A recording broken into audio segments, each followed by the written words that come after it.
Hey everybody, and welcome to January's edition of Board Game Buys. This is where I talk about all of the new games and expansions I've added to my collection, just to give you an idea of what's coming up for review. So before I get started, I want to give a shout out to the show's sponsor, Kienda.co.uk, who are my go-to online retailer, and if you use the link in the show notes or the QR code, then you can get 5% off your first order. But let's start with, I think, the biggest game out of the bunch, which is Botanicus. So this is a kind of a puzzly Euro where you are trying to make the best kind of garden centre by placing all these plants on these rows and columns on your personal board. You are scoring points in different ways based on which plants you're placing where, rows, columns, that kind of thing. But the main system here is actually reminiscent to one of my favourite filler games called Floriferous, where depending on which action you take on where it sits on these columns, it will show who goes first in the next turn. And again, what you're doing is you are planting new plants, you're upgrading them to the next level, you're climbing tracks, completing objectives. But I like the way this all kind of boiled down to your player board, but you cannot just place anything where you want. You are restricted to where your gardener is. So I've only played this one the once so far. I'm probably going to play it again today, and then I'll share some thoughts on Botanica. So this one I think is definitely flown under the radar, but one of my subscribers recommended it strongly to me, and here it is. So that is Botanicus. Onto an expansion now to one of my favourite games of, I think it was 2023, the Veil of Eternity Artifacts. So I'm really looking forward to trying this one out, albeit a little bit sceptical because I think Veil of Eternity is close to perfection, so I didn't want to mess up the ingredients to such a great game. But this one, essentially, you are adding these artifacts which will give you a unique ability for the round, but you cannot take that ability back to back. And as well as adding new cards, of course. So this is what I'm probably most excited for, is just adding more cards into the mix, but we'll see how the artifacts stand up. But still, a wonderful game, and hopefully they continue to support it with just adding more cards and not too many new mechanisms. So that is the Veil of Eternity Artifacts. On to a couple of smaller ones now. I didn't buy these myself, but this is Veral Bonanza. So this is some kind of variant on the classic Rosenberg game Bonanza, or the Bean game, if you want to call it that. I've only played the original Bonanza a couple of times, and I must admit I'm not a fan of it. It's too long. This one, I've got no idea what the differences are, so we shall go in with an open mind, but my expectations aren't high, to be honest, because again, I didn't really like the original Bonanza. And another smaller one is Good Face, Bad Face. This is kind of a variant on a game like Skull, where you are putting a stack of cards down and you're passing them on to the next player, and they can either choose to flip over the cards or move them on to the next player, and you're trying to just flip over good faces.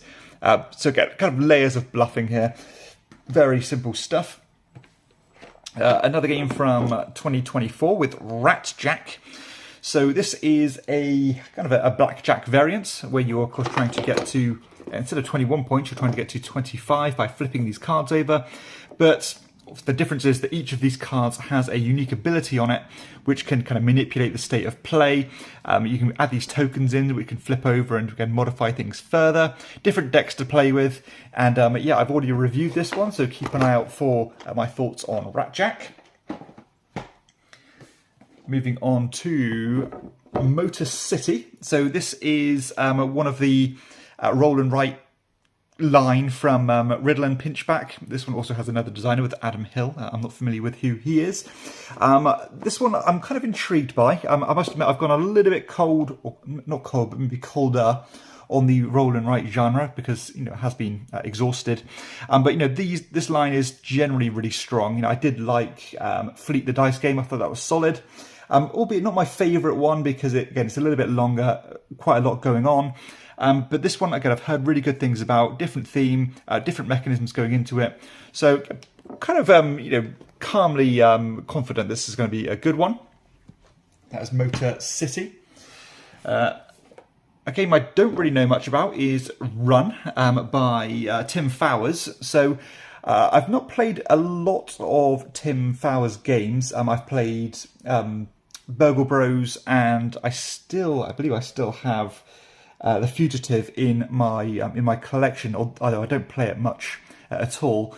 I think this one does have some crossover with the game like Fugitive, where it's a one-on-one kind of deduction game. This one, one player is running away from the chaser, and this one's more based on a grid system. So, I know Fowers knows what he's doing with this genre. It's definitely his, it's his jam. It's what he does best. So hopefully this is a good one. I've got so many good two-player games though, so I'm not sure if this one's going to really break through. But we shall see. I love the art style of the Fowers games too. It definitely has a distinct look. On to a smaller filler game with Junk Draw. So this is another polyomino style game, and I do have a lot of these in the collection, so it is really fighting for its space. This one probably on the simpler end of the scale, but the twist on this one is that you do have 4 kind of boards that you're playing with, filling them up with these polyomino shapes based on these variable objectives. So each draw scores in a different way, and each round you can only place 1 shape in each of your draws. So it's simple stuff. And I think there's some good variability in terms of the objectives, but again, the competition is so strong because I've got games, like Patchwork, I've got Alice's Garden, even recently acquired games like Take a Seat, so they're all very similar, so I'm not sure if this one's really required, but that is Junk Draw. And the last couple here, we have Bos Busters. So this one I've been wanting to get to the table. Now, I have played it. This one definitely got a lot of good feedback in 2024. I didn't play it before I released my own personal top 10, but of course I will be revisiting that list later in the year. So this is a cooperative deduction game where you are essentially trying to snip these wires, which are these little cardboard strips that are facing towards you, but your opponents can't see them, and then you are trying to work out where all the other numbers are without making mistakes.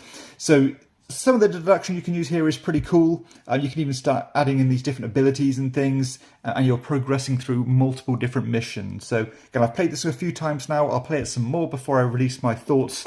But spoiler alert, I can see why this one's done well. It's very playable. So that is Bos Busters. And the final game I'm talking about today is Captain Flip.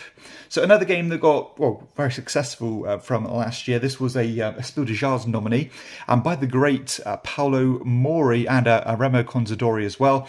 I always say Paolo Mori is just such an interesting designer because all of his games are so vastly different. He can make kind of childish filler games like this, as well as extremely complex and nuanced games too. So definitely such a versatile designer. This one, gorgeous looking game, a little set collection thing where you are drawing tiles from a bag, placing them on your little pirate ship. All of these tiles score in different ways. Simple set collection stuff, but the twist is, and it's a simple one, as the namesake would suggest, that when you draw a tile from the bag, you can either keep it as it is, or you can flip it over to the other side without the ability to flip it back. So it's kind of a little push your luck thing going on as well. You got lots of different ways to score. Have this card in all of the columns. This card or this tile will score for X amount of points for each one of these on the board. All the stuff you'd expect, but it is all boiled down to that flipping mechanism. And again, I've played this one a lot so far, and this one will be featured on a review very soon. So that is Captain Flip. So that's it. That's all of the games that I have acquired this month. A good variety there. Some Euros, some co-ops, fillers, and even kind of like more family style games too. So hopefully there's something here that's caught your eye and you're looking forward to. If there is, please be sure to hit like and subscribe to the channel and check out my other content too. But for everybody else, I'll see you next time on Chairman of the Board. Bye-bye.